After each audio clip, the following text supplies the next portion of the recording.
The revolution will not be televised, and be no rerun, brothers and sisters. The revolution will be live. Which agency? I can't say that here in an open hearing, sir. You saved me. Yes. Why? Homeland, Season 6, Episode 3, The Covenant, and I was looking forward to this episode, I definitely will say, but as you guys know, I haven't been loving this season. I've loved a lot of things about it. I think they've gone some very interesting directions, but just like Season 5, I don't have this urge to watch Homeland. Just it's a show that I watch, but it's not really a show. It's like, oh, I can't wait for the next episode of Homeland. It's just kind of on. It really is. It's just kind of on, and this is a problem Homeland's been having, I think, since, like, Season 4. Really, they've been having this problem. This episode, for me, was the weakest of the three. I will definitely say that. I think that there definitely was some interesting stuff going on, but the editing was really all over the place. They didn't really focus on what I wanted to focus on, and it was kind of boring. I definitely will say that. So let's just get in this episode because I do want to talk about it. And once again, we start off, and already I'm uninterested because Quinn, we see he's waking up screaming from a nightmare. He's reimagining the break-in that happened in episode 1, which I do find that interesting that this break-in happened, but basically, Carrie rushes to check on him, comforts him, and basically is trying to get him to calm down. And while she's hugging him, he tries to slip a hand up her shirt, and she snaps at him, demands to know what he's doing, and she then scolds him, and this made no sense to me. We clearly saw it in episode 1. He told her straight out, "You're bad for me. I can't be with you." Why is he all of a sudden wanting to get close to her? It just, that doesn't make sense why they're going in that direction. He didn't want to be close to her in the first place. He wasn't supposed to be close to her. She's bad for him. Why is he now trying to, you know, why is he now trying to develop feelings for her? That didn't make any sense to me whatsoever. And the show really does not seem to be very consistent when it comes to Quinn. He just kind of seems to be here, and Carrie then snaps at him, demands to know what he's doing. She scolds him and reminds him that her daughter's upstairs and he needs to get it together because obviously she's upstairs. So she then receives a phone call from Rita, and obviously, like I said, you know, not the greatest start for the episode, definitely not really off to a great start.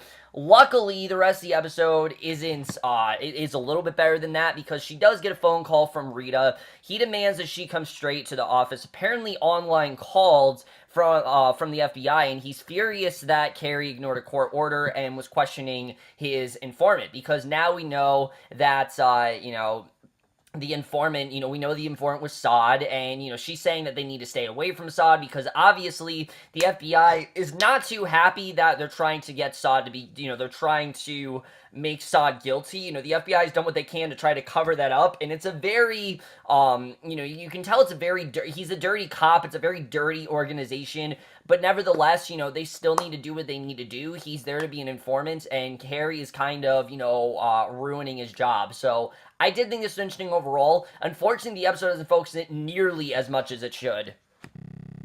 Most of this episode focuses on Saul, actually. His stay in Abu Dhabi, and while Saul was once an interesting character, at this point, he's just there to be thrown into problems. I feel like that's the only reason why Saul's on the show. Mandy Patinkin is great as the character, and him and Carrie have always had this very good relationship, but I feel like ever since Season 4, they've never really known what to do with him. He always seems to be, you know, with someone, and then they betray him, or he's fucked over. Ever since Season 4, Saul has been a character that just, you know, was led into trouble. That's all that's happened to him, and that's very much what happens here. We see it looks like it's going to be an eventful one. And while riding in a cab, the driver notices that they're being trailed. He hops out of the car and is picked up in a crowd on a busy sidewalk by his contact, a woman on a motorcycle. And Carrie then arrives at the office. Rita is not a happy camper. He just got off the phone with the judge. They withdrew Sekou's plea deal, and now he's going to trial because of what Carrie did, we find out. So it looks like they're going to trial, and Sekou's going to face 15 years, and Rita's having second thoughts about working with Carrie, because he can tell that she really is not the best in, you know, this kind of information. She really should be a lot better at this, but she's not for some reason. And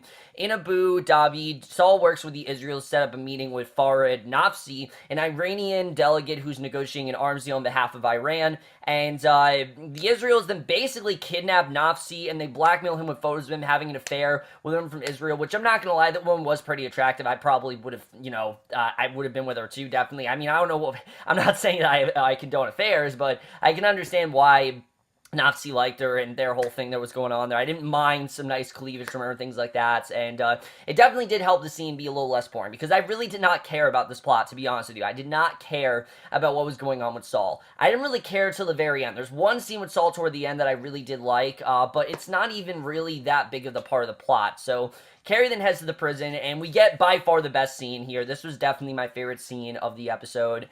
She meets with Sekou and basically explains that she screwed up and confronted Saul, and the Drudge is withdrawing the plea deal. And Sekou understandably freaks out, and you can definitely understand why he's freaking out, because again, he wants to see his family. He's talking about how he's not gonna get out of there till he's 40. He wants to be able to get out of there and see his family and go back to his normal life, who he very much cares about. He can't see his father. I mean, there's a lot of things going on with Sekou, and you can really see what he's going through here, that he really does want to get out of here. And now, he's leaving it all in the hands of Carrie, but Carrie is not really the most trustworthy type of, trustworthy type of person to work with. She just doesn't really seem like she has her facts together. It really does not seem like things are going well for Sekou. Unfortunately, this is the only scene with Sekou throughout the entire episode. After this, it focuses on something completely unrelated, and it really does suck, because it is the best scene in the episode, but unfortunately, the episode barely focuses on it, and it should focus on it a lot more, because that is by far the most interesting thing going on right now. So Carrie promises to fix it, but he doesn't want to hear anything else she has to say. He marches out of the visitation room, and it's understandable. I mean, again, she really was not loyal to him with this. She, promised him something, and now she's denying it, and it's really not going well for Sekou at all. So Saul then goes through Nafsi's phone and learns that he has a 120 million line of credit at First Emirates Bank. He has withdrawn over half of it, and it is in the last few weeks, and Saul's certain that he's using the money to fund terrorism, we find out, which that's pretty crazy to think about. But yeah, he actually might be using this money to basically be a terrorist and have this terrorist organization, which is insane. But Nafsi claims that the money is for a down payment on Russia anti-aircraft batteries, and the Russians are making them available until next year, but Iran's getting access to theirs early, and he laughs off Saul's accusations and says he has never been to North Korea. And I will definitely say there was a lot of tension throughout this scene between these two, and he cuts Nafsi loose, but warns him to stay in line. He better be telling the truth, or else they will email the photos to everyone in Nafsi's contact list. So this definitely does seem like something that's going to affect Saul very quickly, that Nafsi definitely is not someone he can trust. Nafsi's definitely going to come after him in some way. So I don't really know where that's going to go. I think that definitely is going to be quite interesting as to where that whole thing with Nafsi goes, but after the interview, he shreds Nafsi's file before he heads home, and something intrigues him about Nafsi's empty cigarette pack, and he puts it into his pocket, so we don't really know what that's about. But Carrie then pops up unexpectedly at Roger's house, and she asks him to do her a favor and pull up phone conversations between Conlon and Saad. And Roger's appalled she would even ask him something like that, and warns that this is the kind of thing that ends careers. I mean, these are private conversations that, are in documentation. These aren't the kind of things that are supposed to be shared, but what Carrie's doing here is very, very risky and really could get Roger in a lot of trouble, but, they really have to go to desperate measures. And I do like the way that Carrie is trying to help Sekou, but things like this, I mean, she's really not thinking this through at all. This is the kind of thing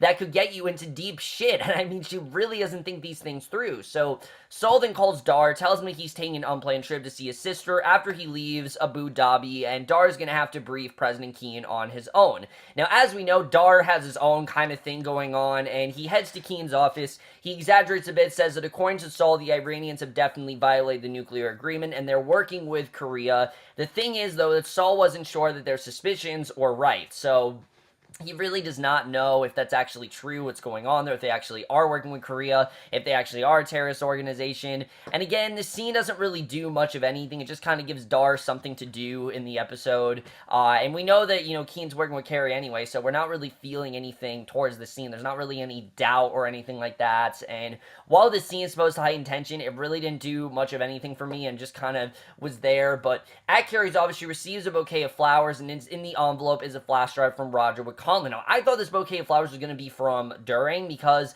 we haven't seen During since the first episode. It feels very strange that we had that huge cliffhanger in Season 5, and we haven't seen During since. We've only seen him in one scene in Season 6, and it's kind of weird he's not there, but We see a flash drive from Roger with Conlon and Saad's conversations on it, and on the recording, Saad clearly tells Conlon that Sekou is not their guy nor a terrorist, that he definitely is a good guy, but Conlon pressures Saad into getting Sekou to take the money from him, obviously because he wants to keep Saad on. You know, Saad is their informant. He wants to get the information he can out of him. He's not done with Saad. It's not right what Conlon's doing, but this kind of thing happens all the time, where law informants, you know, will basically be let go completely, and the innocent one will be penalized for something that they didn't do because the person that actually did it is a lawman, and the lawman won't get in trouble because he is a lawman, and they need to keep him on to do his job. So in order to protect him, they protect, you know, so they make someone else guilty with nothing to them. That's kind of the exact same thing that's going on with Sekou. So Carrie then marches into Conlon's office, ready to scream at him, plays a recording for him, and she accused him of fabricating evidence and obstructing justice, and Carrie tells Conlon to drop the charges against Sekou, or else she's taking the recording to the Attorney General and letting him know what Conlon has been up to. And again, this isn't really up to Carrie. This is something that Conlon's already done, and does Carrie really, you know, does she really have a case? And I do like the way she tells Conlon, you know, that he can't just arrest someone because he thinks that they did it. You know, we know in reality that Sekou did nothing. We definitely see that Sekou really did nothing. There's nothing that really happened with Sekou. He wasn't guilty of any charge, and because of that, you know, he should be left completely off the hook. But for some reason, they're not doing that. They're keeping him there, and I'm interested in seeing really where this whole thing's going to go between Carrie and Conlon. So Quinn is home alone all day. He's not doing well. He tracks down the woman that took him to the drug den, got him robbed. This whole part I was checking out. I did not give a shit at what was going on. He demands that Clarice take her to Tommy's house, and Quinn lies, says he wants to buy his gun from him. He knocks Quinn out and steals the gun, and before Quinn leaves, he announces that they are even now. So, well, actually, he doesn't knock Quinn out. Quinn knocks him out, I guess, to even the score. But what is Quinn really trying to do here? I don't get where they're trying to go with this arc. On one hand, you have Quinn. He's constantly addicted to drugs, and he's going to all these drug dens and partying and things like that. Then you have the other Quinn who wants to get better and, you know, wants to do whatever he can to keep his distance from Carrie because he can't be with her. But yet he still is kind of caring about her, though he's kind of not. His arc is so confusing. I have no idea where they're going with this character. Does he want to get better? Does he not want to get better? He doesn't want to be taken to the hospital, but he does want to get better. It doesn't make any sense. This is not Peter Quinn. Peter Quinn is not this softy guy and this guy who just is addicted to drugs. That's not Peter Quinn. Peter Quinn's supposed to be this action type, Jason Bourne type character, and that's not at all what they've done with him. They've turned him instead into your typical, you know, druggy type character, and the thing is, that's Carrie. That's Carrie's character. Carrie is supposed to be the one that has these problems. Quinn should not be having all of these problems, and I think the show really is not realizing that. And I mean, for 6 seasons now, you think they realize who their characters are, but I guess not. I guess no, we can never end the show, because God forbid something, you know, substantial actually happens or actually affects the plot. That's not what's going on with Quinn, and that really is starting to piss me off. I have no idea where they're going here, and it's really not a good thing at all. So Carrie then heads to a secret meeting with President Keane, and Keane fills her in on what Dar told her about Iran and their program with North Korea. Carrie's very skeptical, and she tells Keane that she may not be able to trust Dar and to wait for Saul's report when he returns before she makes any decisions, because she really knows that Dar is obviously against them, that they haven't been able to trust Dar in the past, so why would they now? Little do Carrie and Keane know, Dar has actually bugged the entire place. He's listening in on their entire conversation, and again, I don't know what Dar's really trying to do, but this was definitely interesting. I'm interested in seeing where this is going to go, and it definitely would have been a much better ending than the one we get, because the one we get here, I don't care about at all. I really do not care about what's going on here. Carrie gets home late at night. She heads inside. Little does she know, Quinn's lurking in the shadows next to her house with his new gun. He's convinced that someone's watching him and coming for him. Saul ends up getting kidnapped. We see very quickly Saul is actually kidnapped by a few people. There was this great scene he had with his sister, but that is the way the episode ends overall. Let's just get into this episode and talk about where we're going to go from here, because I really don't know.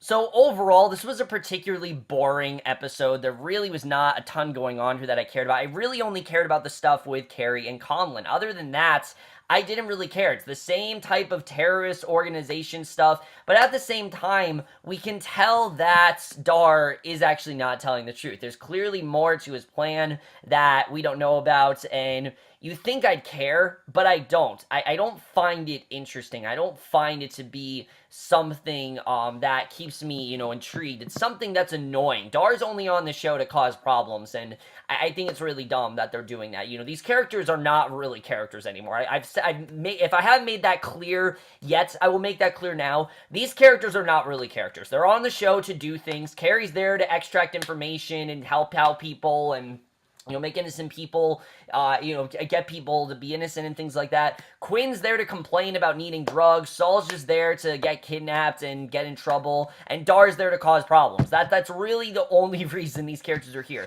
And then Quinn, I don't know what Quinn's doing. Quinn's just kind of on the show, and she's Carrie's her advisor. I don't really know what else is going on. But I am interested in seeing where that's going to go with Dar bugging the entire place. I just don't really know where they're going with that. I do like Carrie and Conlon, though. This is very interesting. Carrie now has a case to go against Conlon. There's so much evidence she has that proves that Sekou, is innocent. But there's just as many ways where Sekou could take the fall for Saul, and Sekou could do what he can to get Saul to stay innocent, to be proven innocent and things like that. But as we know, Sekou wants out. He doesn't want to be there forever. He wants a way to get out. So I think at the end of the day, Sekou is going to prove that this was a crime of injustice and what he did, he had nothing to do with, and that this was all Saul's fault. Because, yeah, it was. I mean, Conlon is the one who's covering up everything, and I don't think he's going to be getting away with it for that much longer. At least from what it seems like to me, Carrie is going to find out. She's going to get him in trouble, and that's something I'm definitely looking forward to seeing is what ends up happening with Carrie and Conlon. I think that definitely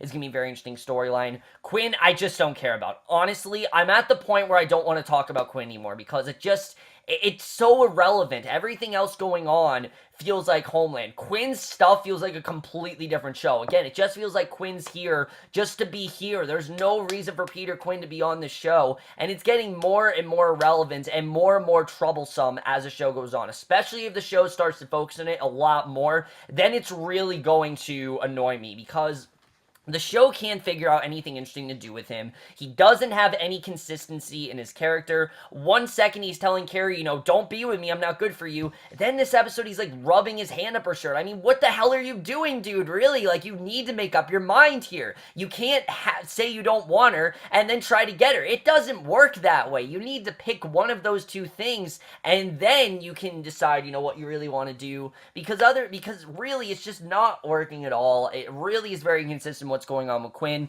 There was one good scene with Saul where he went to see his sister and they kind of talked about the damage that he went through with Mira and how things didn't work out well with them. And it reminds us that Saul once was a good character. They actually did have some good character development. Now, Saul's just there to get in trouble and get kidnapped, and it's the same bullshit what's going on there. Guys, I'm close to dropping out. I'm not gonna lie. I'm very close to dropping out of this show. The only thing I really care about right now is Carrie and Conlon. The other stuff, I just can't find myself to care about. Dar, I don't care about. I don't care about Saul, really. I once cared about these characters, but the show is not utilizing them in the way they should be at all. They're not doing the things that they should be with these characters, and in general, I'm only really interested in what's going on with Sekou and Carrie. If this entire show was just about Carrie trying to prove this kid's innocence, it would be great. I think it honestly could be a great season if it was just that, but it's not. You got the Keen of it all. Now, I do like President Keen. I think Elizabeth Marvel is killing it as this character. She's doing a very good job, but they don't know what to do with her either. It seems like she's just there for Dar to use stuff against her. Isn't this season supposed to be what they're doing, with the inauguration leading up to Election Day? And I'm not getting that sense at all that that's really where they're trying to go with the show, and it's really starting to piss me off with where they're really going with this. Overall, guys, this episode had maybe 1 or 2 good scenes. Definitely was the weakest of the 3. Other than that, I found this episode to be quite boring, and I am going to give Homeland Season 6, Episode 3, The Covenant, a 3 out of 5 or a C. And quickly before I go, guys, I do want to give a little shout out to someone because, as you guys know, I'm trying to gain new subscribers, and I gain new subscribers every day, and it's always great to see. I'm not trying to brag, I'm just saying I do, and it's always great to see. But this one person, they've been leaving a bunch of comments on my videos, and they've been very appreciative, so I just want to shout out Pizza Dreams. I don't know exactly who she is. I believe she does gaming videos, but she subscribed to my channel recently, and she's been very dedicated and watched a lot of my videos, and I subscribe to her, so definitely check her out if you haven't. She's a very, very small YouTuber. I believe I'm like her only subscriber, so definitely check her out if you haven't. Might leave a link in the description below. Anyways, guys, I'm going to review Homeland. Let me know what you guys thought of this episode. Loved your thoughts on it. Are you dropping out of the show? Are you getting bored of what's going on? I'm really getting bored. The show really is not doing at all what it should be doing. But that's this video. Hope you guys enjoy it. We'll see you guys in my next video. And we don't have Homeland for 2 weeks, so maybe it'll get better, but I really don't know. And I will see you guys next video, which will be for Victoria, and I will see you guys for that. Okay, bye.